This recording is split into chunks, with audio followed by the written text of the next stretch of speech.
Hi guys, thanks Mo, as we call him, for the introduction. I'm pretty excited to be here. I wanted to start out with a little intro on me, even though I got a nice one there from Mo. This is my family. This is a photo of my family, my husband Dan Harlicker, and my beautiful daughter Lily, and my son Lennox. I am a photographer locally here in Portland, Oregon, and own Bliss Studio. I specialize in little kids and shooting families. I've been a photographer for just shy of about 20 years.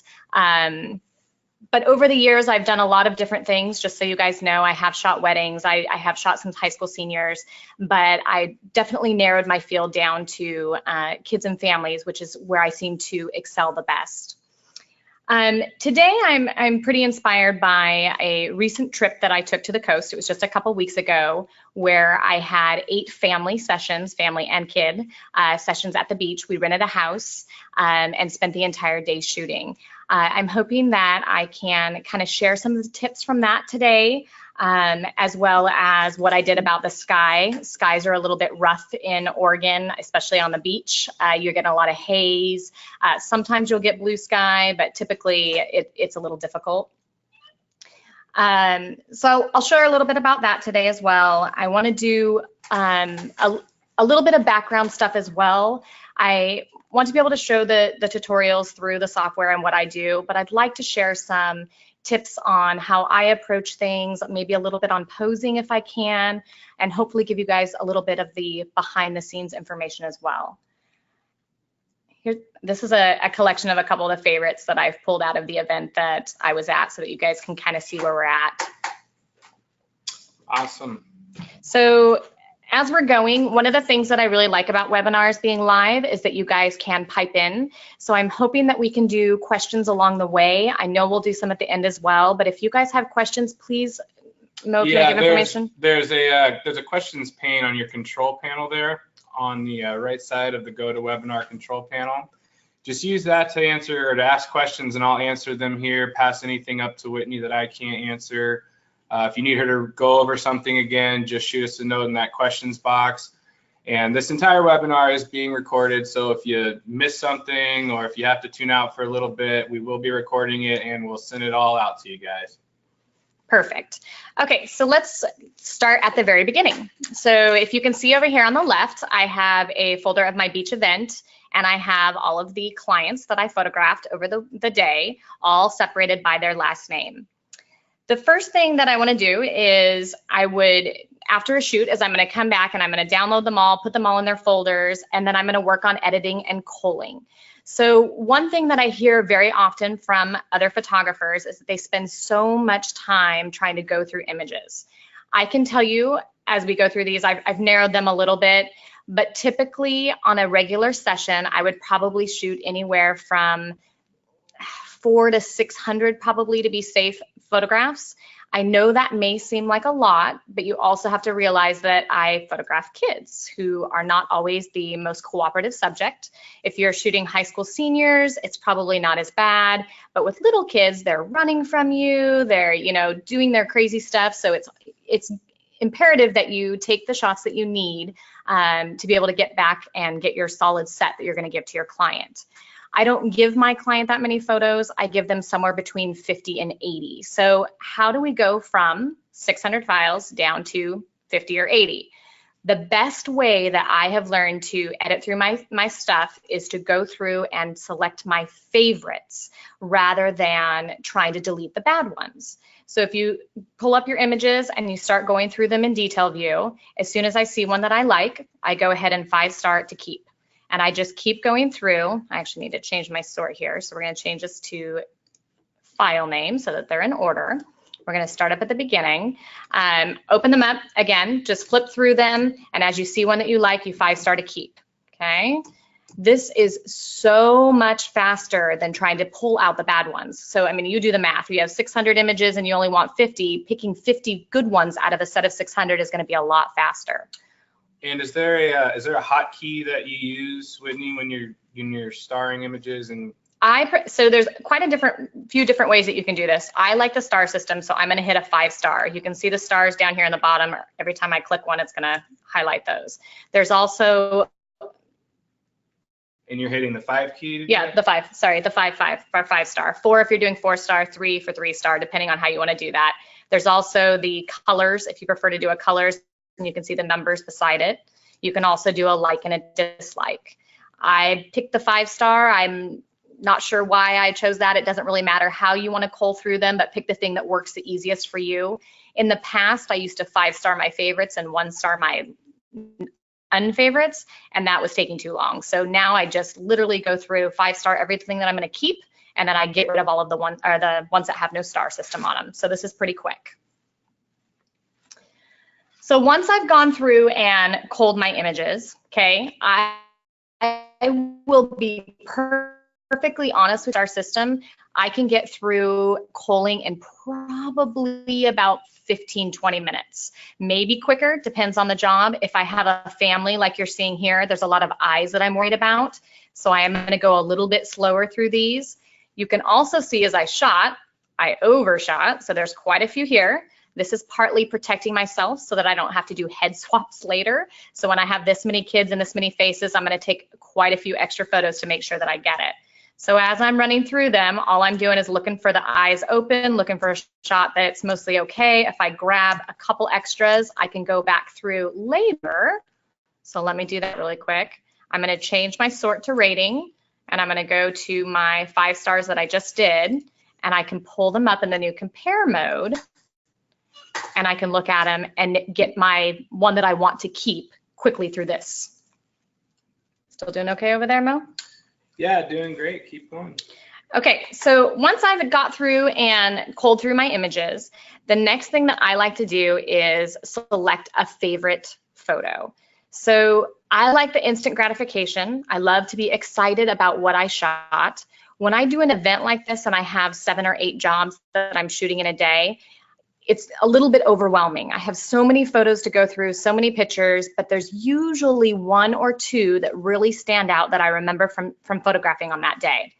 This could be something that I looked at the back of the camera. This could be something that I happened to scan through when I got back and downloaded them, but I'm going to want to pull out those 1 or 2 favorites and spend a little extra time editing those, which will help inspire me for how I edit the rest of the job. So I kind of want to, let's start there so I can give you guys a little tutorial on how I edit an image, and then we'll kind of switch back between getting some behind the scenes so that you guys will have a little bit of both. So there's a few questions, Whitney, before you jump on. A lot of people are asking, why are you shooting JPEG over RAW? Answer that one. That's that's a scary question, and I don't know if there's probably a right answer to that. Honestly, I think that shooting RAW versus JPEG is a complete personal preference, and I don't think that there's a right or wrong answer. And I know that there's many people that would argue with me on that.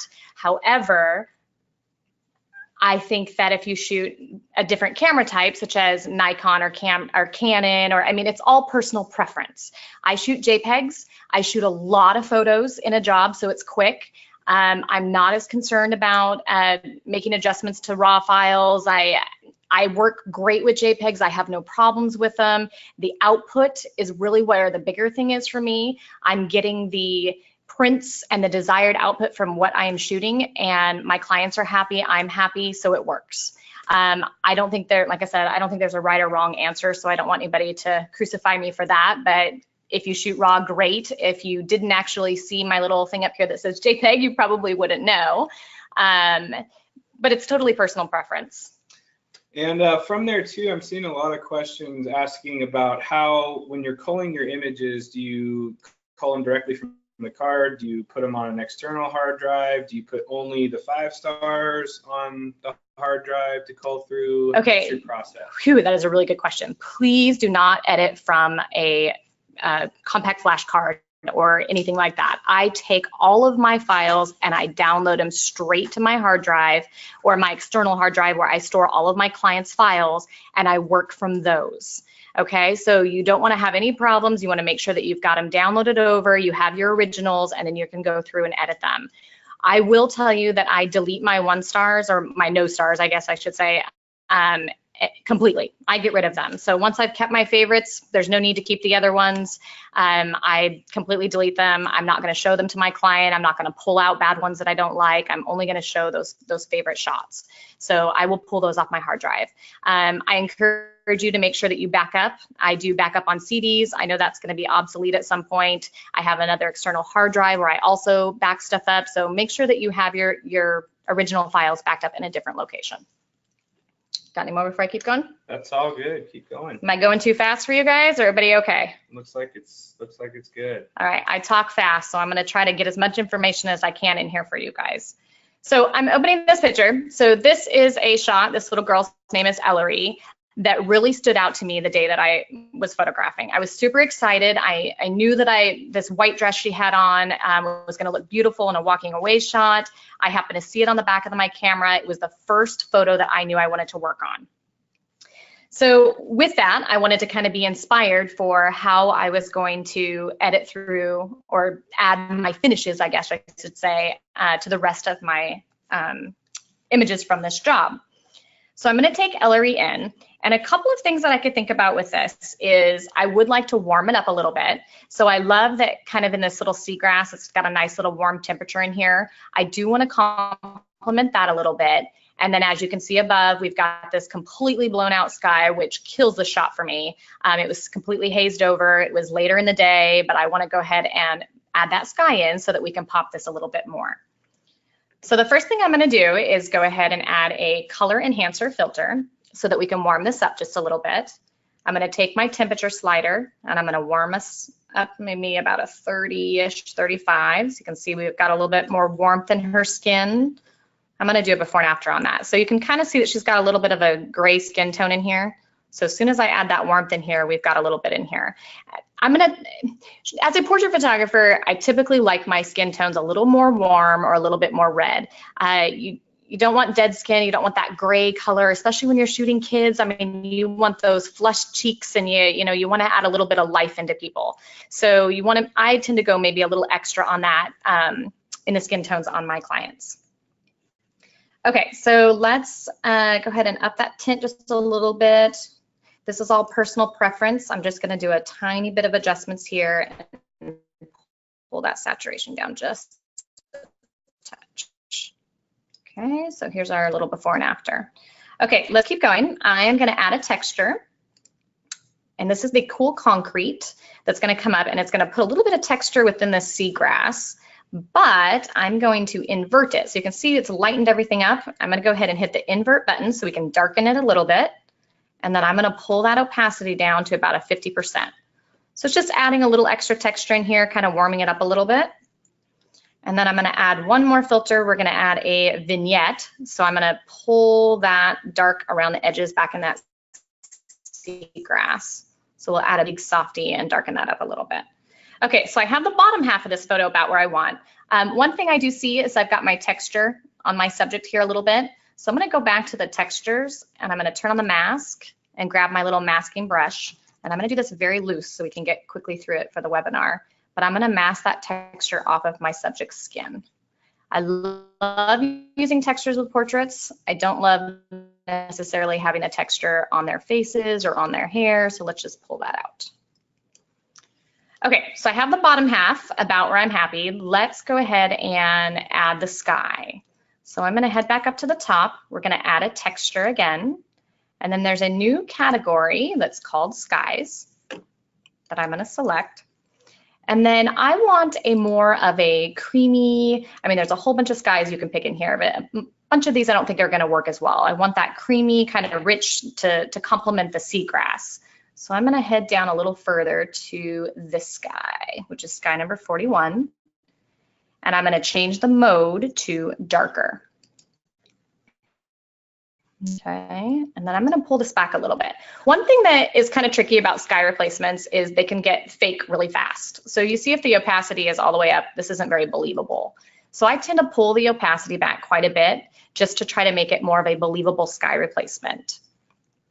Let's take that brightness, we're going to darken it up just a touch, and then I'm going to increase the saturation just a little bit. So now we're looking pretty good.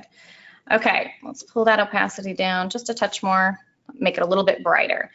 Okay, now if you're looking at it, you can see that the sky is the whole length of the photo. So we need to get that sky replacement off of the seagrass area.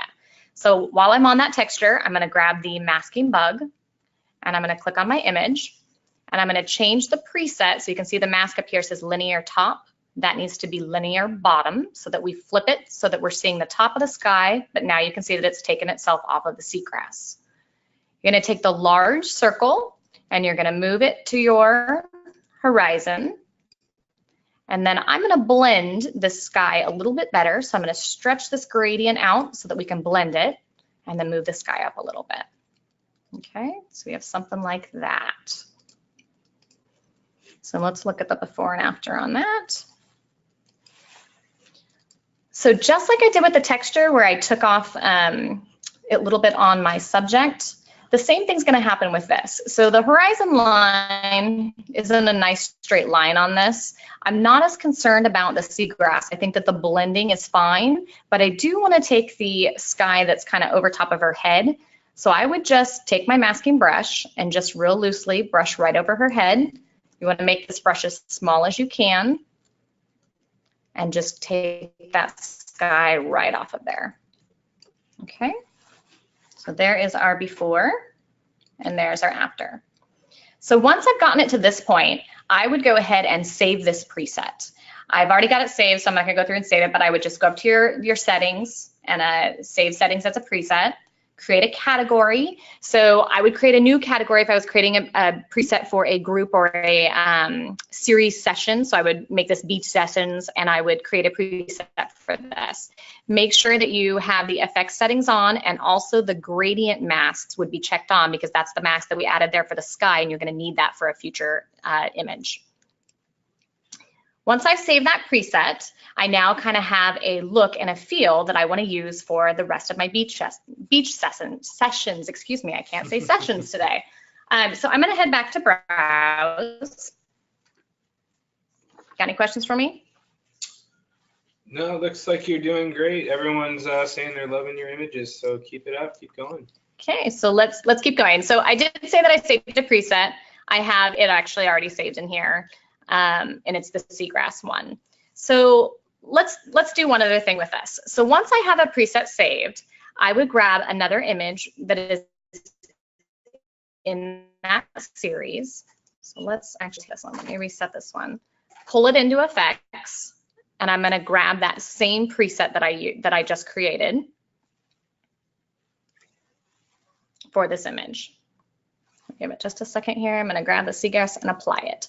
Okay, so all of my stuff is here in this preset. I actually have a couple extras in this one. This is a different preset, but it's pretty close. The main thing that you're going to need to do when you save a sky is you're going to need to go and make adjustments to that mask. So let's go in and grab that mask. You can see that the horizon line has changed, so it saves it in the middle. We're going to need to pull that up and blend that in a little bit. And then you're going to need to go in and mask your subject again on the same thing. So I would make this a little bit bigger. And I'm just going to quickly do this. If you guys zoom in and want to take a little bit more time on getting the mask. And then I'm going to turn off the texture on this one too. So this actually has a couple more things in it. So now I have an image that is very similar to the other one and still has a nice same look on it. Okay, I want to work on a different one. So the area that we shot had all of the seagrass and then leading up into the beach. So I was able to get quite a bit of variety in a very tight little area. This also meant that I had two different looks. I had the seagrass with the sky the way it was, and then I'm gonna have the beach. So I'm gonna grab a shot from the beach, which is gonna give us a totally different look. Hang on 1 second, I got it pulled. We are gonna work on this file. So let me reset this so we can see this one from the beginning. So once I headed down to the beach, you can see we still have this lovely haze down here. Very cool, not a whole lot going on. I don't like the skin tones. You can see that they're a little cooler in the skin tones, a little more gray. I definitely want to richen that up. I would love to put a sky in this, and then you can see they have a reflection down here. So what I also want to show you guys how to do is to add the reflection of the sky in the sand to match their reflections. So this was another shot that was one of my favorites. It also is gonna help with further editing once I get kind of my beach look and what I wanna do on the beach. You still okay? I'm gonna go into this one.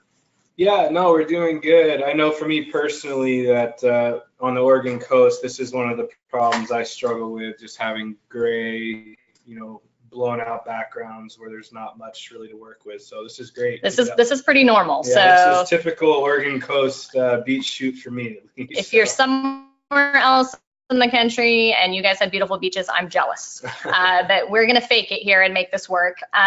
You do every once in a while get a nice day on the beach, but typically not. It's usually wind, cold, and haze that we're fighting. And I will do a little bit more behind the scenes, but let's work on one more file and then we can go through some behind the scenes tips for you guys so that you're still keeping up here. Okay, so for this file, I definitely want to warm it up, which we will do along the ways. Let's first add the tone enhancer. And it's a little bit bright, so I'm going to pull the exposure slider down just a little bit.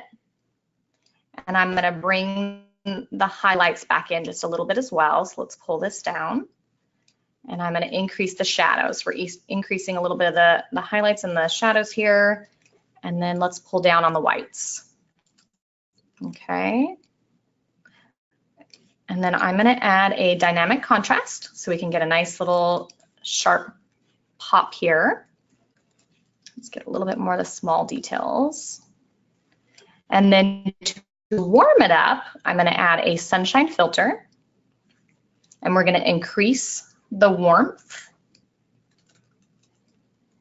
so we don't have those dead skin tones there. So it goes somewhere about there probably.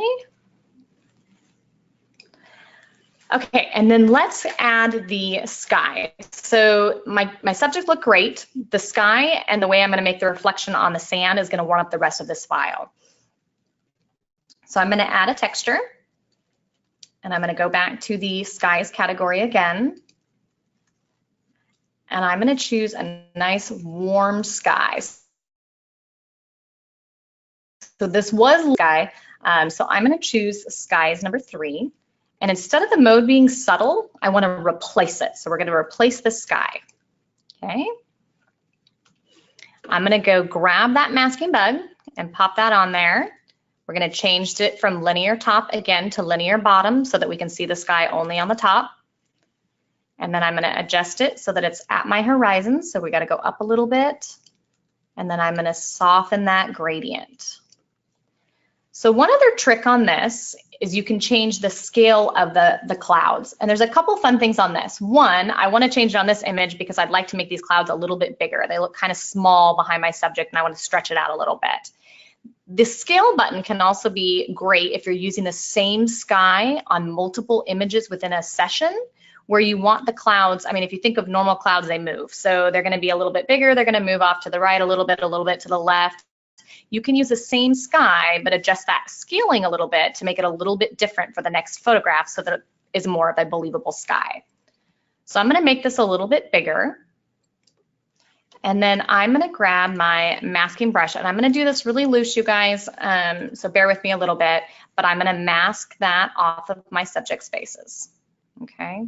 And I realize this is not going to be perfect, but I don't want to spend a long time on this for the webinar. But if you zoom this in and be very, very careful, you can mask them out pretty good so that none of the sky is showing on your subjects. I would probably also mask a little bit in these areas so it's staying more up in the horizon. Okay. And make sure that you're painting out on that. Okay, bear with me a little bit here. And then I'm going to take that texture or that sky and pull it back quite a bit. So it's a little heavy, so that's pretty unbelievable for me. So I'm going to pull it back probably about a 50-40, somewhere in there. Okay.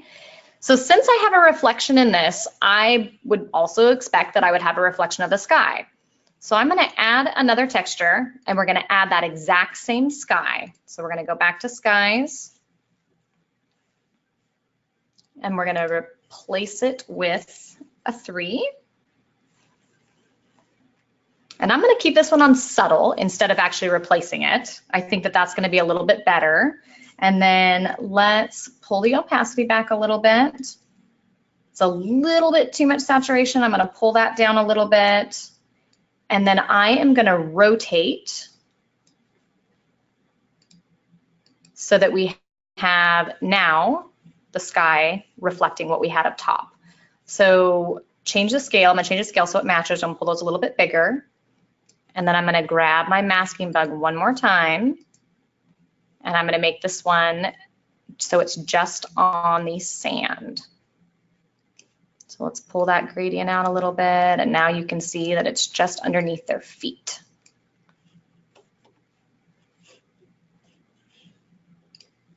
Okay, so let's do a before and after. So there's our before and there's our after. You know, while you're there, Whitney, we did have a question from Mike about the two people in the back right. How would you get rid of those two people from the photo? So I would actually do a little cleanup on that. So this is a really good question here, because there's a little bit more than just those people. I'd probably do a little bit of cleanup in the sand as well. The Retouch Brush is probably the fastest way on these. I would grab the Retouch Brush. We have it feathered. I'm going to take the opacity down just a little bit, and I would just scoop right over those guys and get them out of there. And then I would probably go around and adjust a little bit in the sand as well. So I'm okay with some of it, but I think some of these spots could probably go away. You can also use the clone stamp if you prefer. The Retouch Brush actually works great on this because it's all pretty similar here to get these spots out. Okay. And then this is still a little cool for me. I would probably take it into develop and probably warm this up a little bit more. I kind of like the little pinky tones to match the sky a little bit. So back in develop, if you just adjust that temperature slider, you can get it personal preference. I think I like this a little bit warmer. I can also tell, I mean, I was quickly on the masking. You can go in and paint out and clean up that masking a little bit as well so that it's not as obvious that there's a little bit of halo around Lily's face there. And then there were a few questions on saving the photo. I don't know if you're ready to do an export or a save just yet. But if you are, there were a few people asking questions about when you're saving, how do I save this photo? Where does that saved photo go? Walk me through this process. I'm gonna up the contrast a little bit. Every time I edit this photo, I make a couple more changes. Okay, so once I have this done, same thing as last time, just real quick, I would make sure I save a preset on this as well so that I can use it again. I want to be able to use the same sky, the same look for other images that I took in the same location. So make sure that you save that preset out. And then from there, I do two things. So we can talk a little bit about finals. Once I have my job completely edited and have all the files done to what I want or have them completed the way I want, I'm going to export two versions of all of the photos out. So I export a smaller, lower res file that I use for, say, Facebook posts, social media. I do Animoto slideshows for my clients. So if I want to make their slideshow, I'm going to come into export and I'm going to export out a 1500 pixel on the long side size alongside with a JPEG with an sRGB for web. So I would export all of them in that small, low res file. Then I would turn off photo size and I would go ahead and export all of the files out so that I have everything with the baked in settings. And this is just a backup for me. As a non-destructive workflow, you can definitely go back in and make changes, especially when your client orders. You can go in and make the changes that you need or crop it the way that you need to. But I like to be complete with my job and have my baked in settings on a full res file that I can use to place their order if needed. If I need to go back and make the changes, then I'll re-export the file out after I make those changes. Great, awesome. And while you're there, before you jump on, there was a question just about the edges around Lily's face there. What kind of tools would you use if you did want to get real intricate on that mask and clean it up? I know I myself would use the chisel tool among other things. Would the perfect brush be something to use here? You can use a perfect brush. If I would have zoomed in this a little bit better and made a little smaller brush, I would have been able to go through this a little bit better as well. I was just trying to do it quick for tutorial purposes, but you definitely can try the perfect brush and kind of sneak that in there. She's got a nice defined line around there, so that actually would work rather well. Or again, I can just use my brush a little smaller and just take the time to go a little bit slower and go through that. So I would always zoom to 100%. I was cheating so that you guys could see it quickly, but I would zoom to 100% when you do that so you can see exactly what you're doing. Awesome. Okay. Okay, so let's keep going. So we're gonna head back into here. I think I might be going kind of quick. Okay, one of the things that I want to talk about is saving out the presets. So you can see all of the beach presets over here that I've saved and the skies that are in them. They're all saved as a horizontal. So one of the things that I want to show you is if you do save a file with a horizontal gradient mask, you can still use that preset, but you're going to need to take it back in and rotate that sky. So say we have this photo, we want to go ahead and grab the Manzanita, which was the file or the preset that I just made, and you can see that the sky appears crooked. So in the textures, I'm going to take the rotate, and I'm just gonna, oh, I'm on the wrong one. Let's go down, that one's on the sand one. So let's take that one off actually. So make sure that you select the filter, grab your little rotate and go ahead and rotate that sky exactly how you want it. Change the scaling if you need to. And then make sure that you adjust that mask. So that mask may not be in the perfect place as you move it. So I'm gonna take that and put that masking bug exactly where I need it. So now I've added a quick preset. Let's do this. I'm going to warm this up a little bit too. So I'm going to warm this one up a little bit blue, and now I've got a finished image again that is very similar to the other one. Okay, so I kind of want to do a little bit of behind the scenes stuff, if that's okay. I hope that wasn't too fast on the sky replacements. I know that you can spend a lot of time working on photos. Again, I shoot kids and families, so I try to be quicker. I try to get through the edits without spending an hour editing a photo. I know with landscape photographers, you have maybe more time that you can really tweak things. I try to keep things simple. Obviously, you want the sky to be believable. But try not to make too many changes or spend too much time on each of the images. You know, save those presets, reuse them if you can, make the small changes that they need. Still doing okay? Looks like you're answering questions. Yeah, no, everything is going good. If you guys have any questions, please pop up. I would love to help on some back stuff. Yeah, use the questions pane on the right side there on the control panel. If you have anything, just send it over to me. I can pass it right on up to Whitney and we can answer anything you have. So I'd like to talk a little bit about behind the scenes stuff if I can, and then we can play with a couple more images. So shooting at the beach, it's kind of hard sometimes to think about different things that you can do while you're there. I mean, you think you're going to the beach, they're all water photos. The house that we stayed at, like I said, had this beautiful seagrass that led right to the beach. So I was able to use quite a bit of, utilize this so that we had different looks just by having the two separate locations. I also used the driftwood that I found on the beach. And then another thing to keep in mind is to change your angles, to make sure that you don't forget the little details. I had let's go back to browse here where I shot the hands with the sand. I mean, I think about what the beach represents, especially when you have little kids. They love the water, they love playing in the sand. I mean, sand is really everywhere. So I try to embrace that and make sure that I capture exactly how the beach feels. So get those details, get those, you know, fingers and toes in the sand, get some black and white shots. You know, here we have glasses. We used a few props when I was shooting. Make sure that you step back and get those far away shots, because those are the ones that the clients are going to want to buy and make a large canvas that they're going to hang on their wall. But don't forget to get those tight details as well, so that you can create an album or a collage or whatever you decide to do with end result of those. Kids love to be crazy, so this was a favorite shot that we did.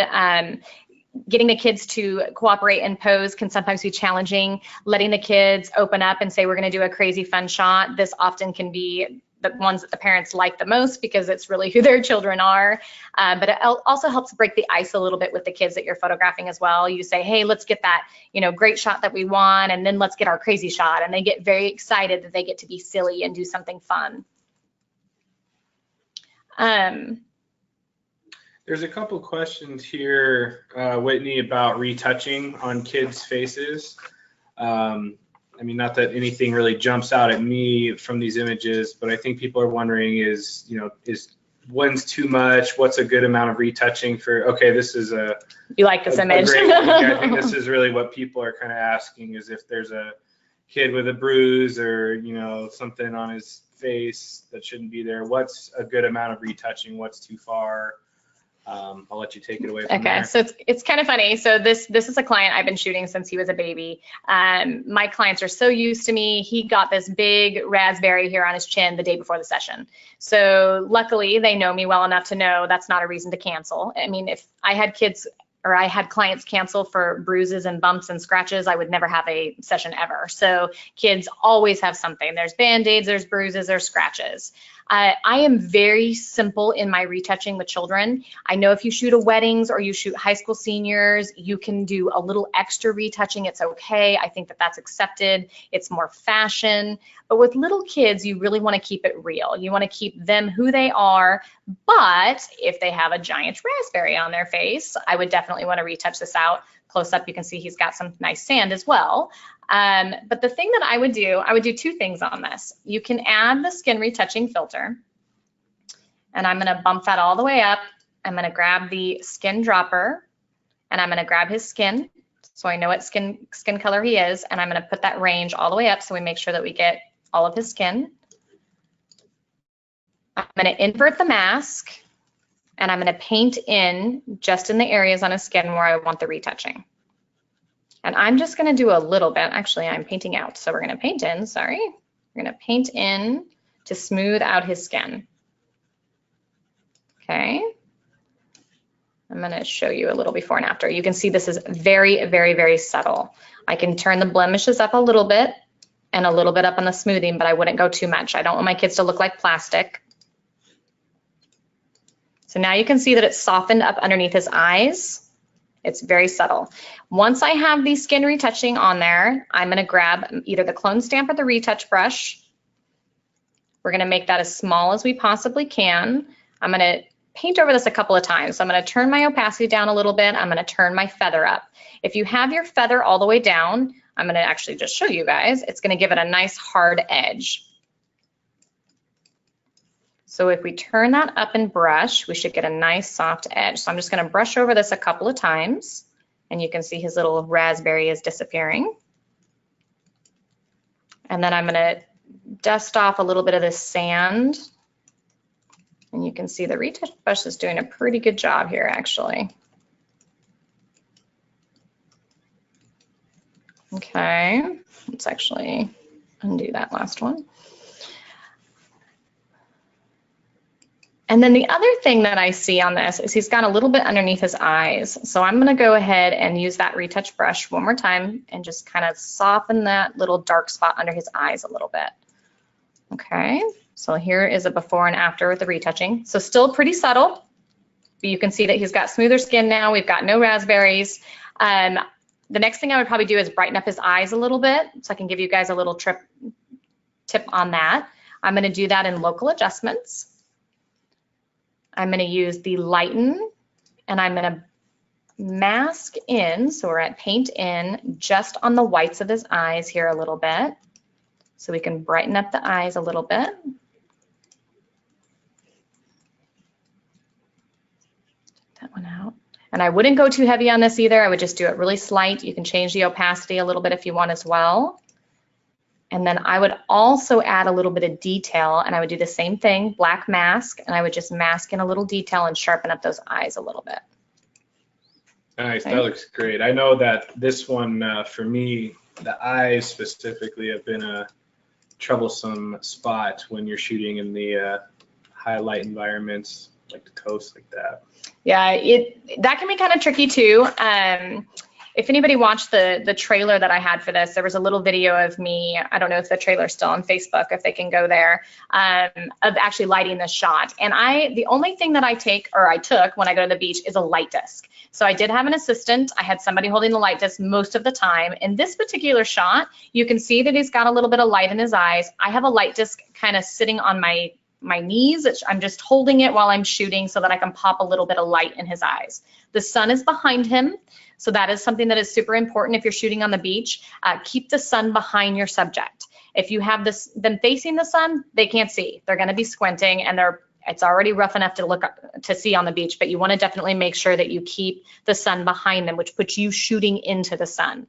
And then if you have a light disc, pop a light disc in. In Oregon, it's super windy. It was a little tricky with the light disc. We didn't use it all the time. We were doing our best to not blow over when we were holding it. But if you're trying to take a bunch of lighting gear, I wouldn't suggest it. I would try to keep it as simple as you can, especially if you're photographing kids. They're not going to sit still. You're going to be running after them, chasing around the beach. You want to be flexible. You want to be able to move quickly and be able to capture what you need. So just a little bit of light in the face is great. This still has a nice soft look. I could still make a few adjustments to this as well. I would probably lighten it up a little bit. Sorry, back and develop. On the exposure, I would probably lighten this up just a little bit as well to make it pop a little bit. Okay. So again, there's your before and there's your after. And it's a little heavy on the eyes. If you wanted to, back in local adjustments, you can just pull that opacity back on each of them just a little bit so it's not too heavy.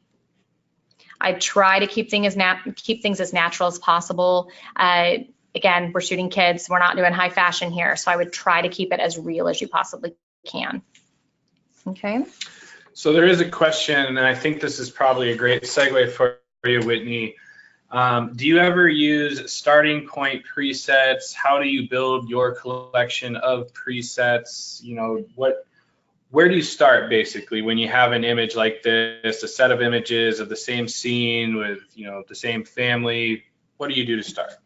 Okay, well, so I pretty much worked on this image and already made some changes to this. I would save a preset, and kind of like we talked about earlier, I save presets by either theme or session. If you're working on a session and you want to create a couple looks for that session and you get the look you want from your favorite photo, and then you save a couple presets that you're going to use.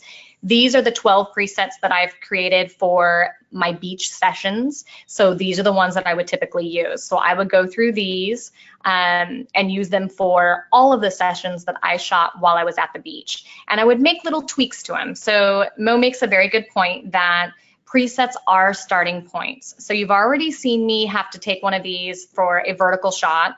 So you'll see this one has a vertical shot, and you're gonna have to go in and change it. It has a mask on it, it's gonna need adjustments. You may also have presets that they're not quite right. The exposure needs changed a little bit, or you wanna take the temperature down a little bit, or say you like the ones with the skies, but you wanna remove the sky. So you're gonna wanna grab those presets and pull them into effects and make the little changes that you want.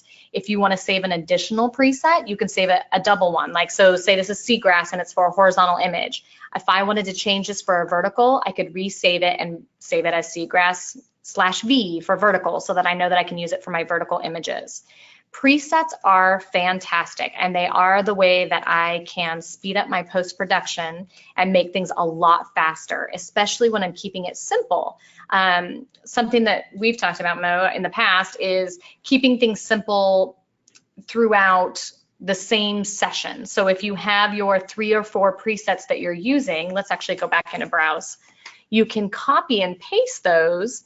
So let's add one here. So I'm going to open this image and I'm going to add beach bum.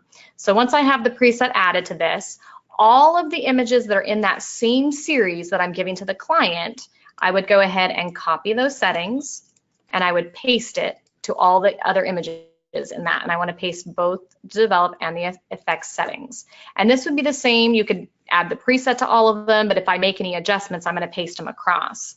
One suggestion and tip that I will always give people is to keep things as consistent as possible and only use a small handful of presets or looks in one individual session.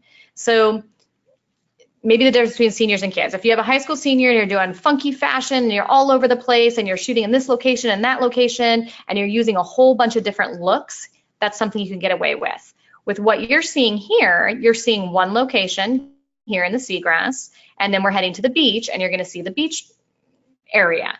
So with those two locations, I want to use very similar looks or it's not going to make any sense. If I grab this file and I, put a crazy sky on it and then I do the one next to it and I add a nice soft look to it, it's not going to give you a nice consistent look for the client. They're not going to understand if you shot in the same spot, how come one looks this way and one looks that way. So I would keep them as consistent as you can and roll with the look that you're inspired by or the look that you really enjoy.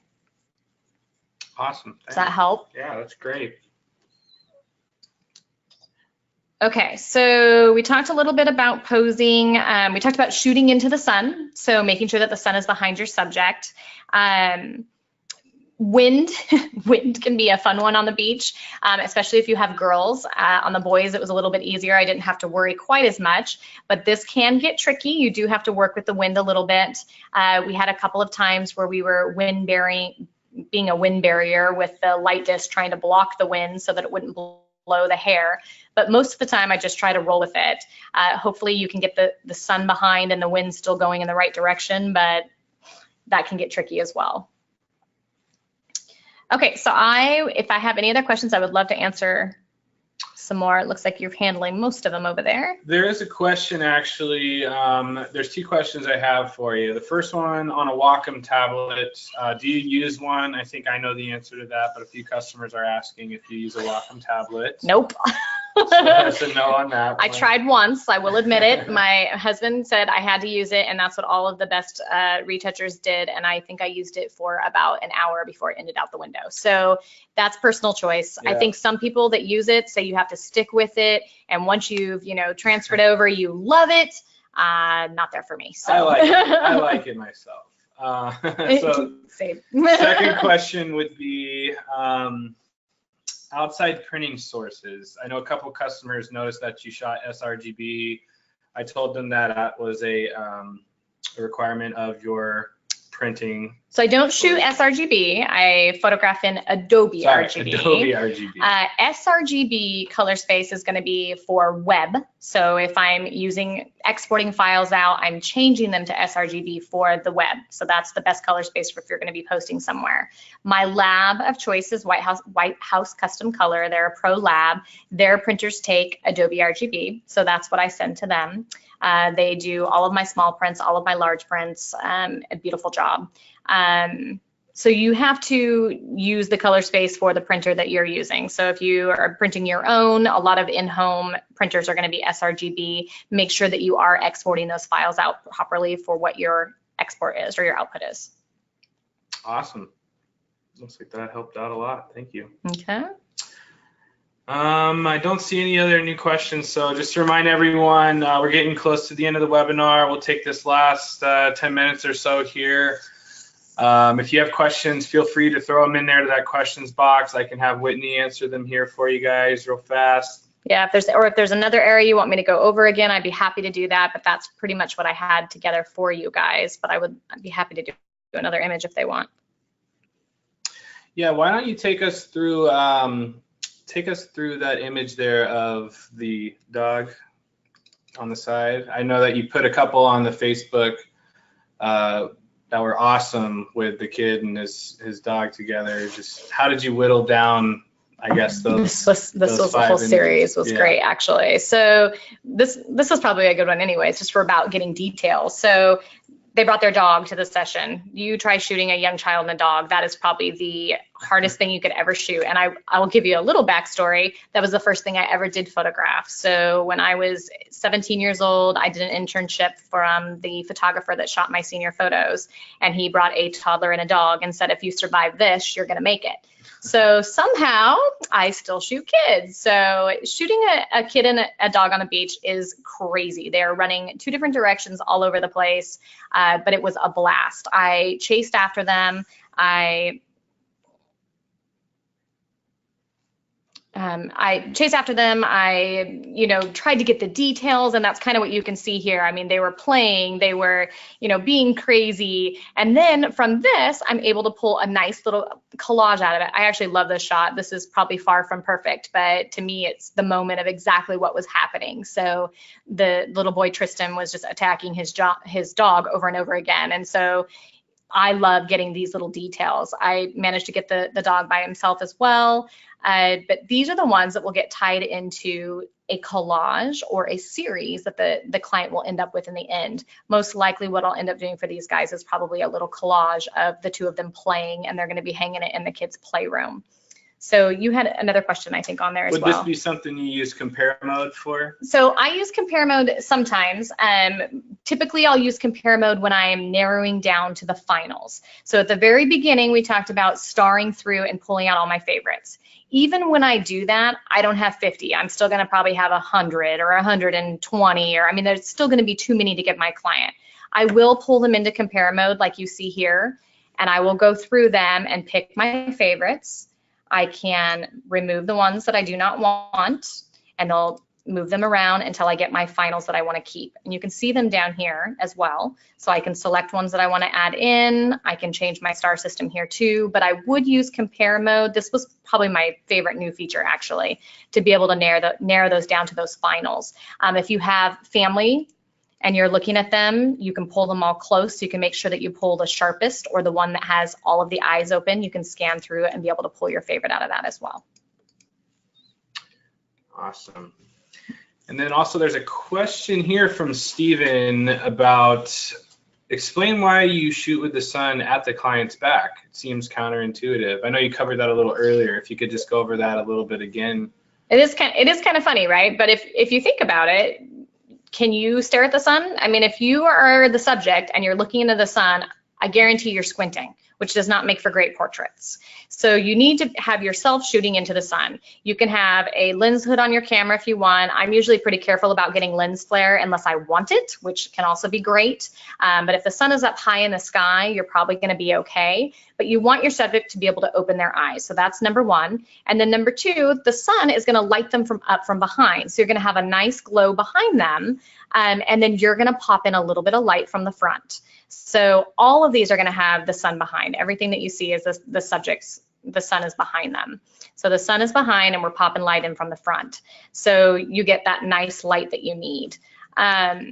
If you tried to, like I said, try to put your subject facing the sun, you're going to get squinted eyes. They're not going to be able to open them. You're going to need to put on, sunglasses. If you want to do something like that, you can. But you definitely want to shoot into the sun. The other thing that I try to avoid is high noon if possible. So when I did this shoot, I booked a couple of sessions in the morning. I broke for lunch and took a break. Part of that was I wanted to eat, but also because that's where the sun is the worst. And then we went back out a little later in the afternoon. So once the sun has dropped a little bit, you're going to get a little bit better light as well. But when it is straight up in the sky, you're going to get crazy shadows everywhere. And it's a lot harder to get that sun behind them. We should talk a little bit about black and white. Do you have something? Yeah, there actually was a question on black and white earlier that I helped answer, but you could probably give some more insight to this. If you're going to take a color image and go into black and the white, do you do anything different with the clouds when you're adding them to the image? Not necessarily. It might change a little bit because you have to think if you're doing black and white, you're not going to get these pretty colors. You're just going to get the shapes. So if you're doing black and white with clouds, you're going to want to make sure that you still get the shapes that you want within it. Or, I mean, the haze, like on this, the haze doesn't actually bother me that this is black and white. So I think that's kind of dependent upon what you prefer as well. I have a couple black and whites. I do typically give my clients a little bit of a mix of both black and white and color. I'm a big fan of black and white, even though I was at the beach and the beach is beautiful in blue colors. I think that the emotion and there's different things that can happen when you have that black and white little sweet moment, as well as some of the details. You saw the hands, the feet I've done. I'll make those kind of things black and white. So they're a little bit more storytelling for me. I've been doing this long enough. I mean, I used to work in the darkroom with black and white photos, so I still have a soft spot for black and white images. I do warm mine up a little bit. Typically, I'll add a little bit of warmth in them or a little matte look to them as well. But again, keeping those consistent looks. This is Sand Dollar, actually. The Barefoot's going to be a little bit more blue. I think I was thinking more on the beach, a little bit more blue tones to it as well. But you can see it gives it a nice little softness there. You know, that's a good segue also. There was a question on the difference between copying and pasting the preset versus syncing the settings like you showed everyone earlier. Okay, that's actually a good one. So there's, like anything, right? Like cooking, there's 1,000 different ways that you can do stuff, and it kind of depends on what you prefer to do as well as what you've done to that photo. So let me scroll down here a second. So if I add a preset to this one, so I'm just going to grab a black and white preset, you can copy those settings and paste them if you want. So you can right click and you can copy, and then you can go to our next one or grouping of them and paste them. Okay, and then you can choose what you're pasting. So say on this first image, I had done develop and effect settings, but I only wanted to paste the effect settings. You can control this when you're copy and pasting. So I'm going to go ahead and paste everything that's there. If you sync your settings, you're syncing the settings exactly how they are. There's not a choice. So it's going to match my super selected file is going to sync across everything that you see here. Okay. I typically will copy and paste. If I'm doing a whole series, I will sync. If you've added a preset, you can add a preset to a bunch of them. But if you've went in and made any changes to that preset, you may want to copy and paste from the image and sync across, depending on how you did it. So here I just added the preset all the way through. But if I had gone in, say to develop, this one's a little dark. So I'm going to go ahead and say, change the exposure a little bit in develop. So I'm going to make a little change here. I'm going to head back to browse. This is not the best choice here, but now there's an exposure change. So in that same series, I want them all to match. So in this circumstance, I would go ahead and sync those settings. So now the ones that I added the preset will all match. I will do the sync settings if I go in and make changes like I just did. If I go into develop and make a little exposure setting to 1, I need to make sure that that whole series matches. So I would go ahead and quickly sync through. I do probably 90% of my finishing my images directly in browse with what you see here. I go through, I grab my presets, I have my section of presets that I'm going to use, especially if I've already went in, chosen my couple favorites, did a little work on them. I'm going to go back here and I'm going to go ahead and start syncing them and copying them and pasting them and keeping the series the same, other than maybe making one black and white and then grabbing the rest of them and making them a color image. But I can quickly go through and edit my whole client's job right here in browse. Then if I need to make a change, I can take the one image that I want, go ahead and make the change, and then go back and sync it across the rest of them, rather than having to open all of these up one at a time. So all the little tips that you can take to try to make that workflow a little bit faster is impactful in the end. So instead of spending 3 to 4 hours in post-production, I'm spending 30 minutes in post-production, and I'm getting a great set of images to be able to show my client. And can you copy paste or sync the settings while you're in the compare view mode? I actually don't know that one myself. You can do it down here in the film strip. So you have your pop-up here. So you just need to right click and you can copy and paste and sync your settings right here. And I'll apply. Okay, so you can't do, there's not a contextual menu up in your actual compare mode preview, but you can do it down in your film strip. Gotcha. Okay, and that's the same thing with your rating. You can actually rate in compare mode. You'll see it change here. Or you can also click on the 5-star down in your film strip. Okay. Awesome. So it looks like we have just about 2 more questions here. The first one from Lane. He just wants you to cover again the save process through export. If you could just, show off some of those options there about photo size, changing the color space if you need to for web or whatnot. I can do that. Okay, so here's your export dialog pop-up. It's going to come up with the last thing that you used. The main things that I'm going to use in here is photo size. You also have watermark if you want to add any watermarks to your files, especially if you're posting on social media, you have that option as well. Photo size I will use if I am making my images a different size than the originals, obviously. So if I'm going to post on the web, I only want 1500 pixels. I don't want to post ginormous photos on the web.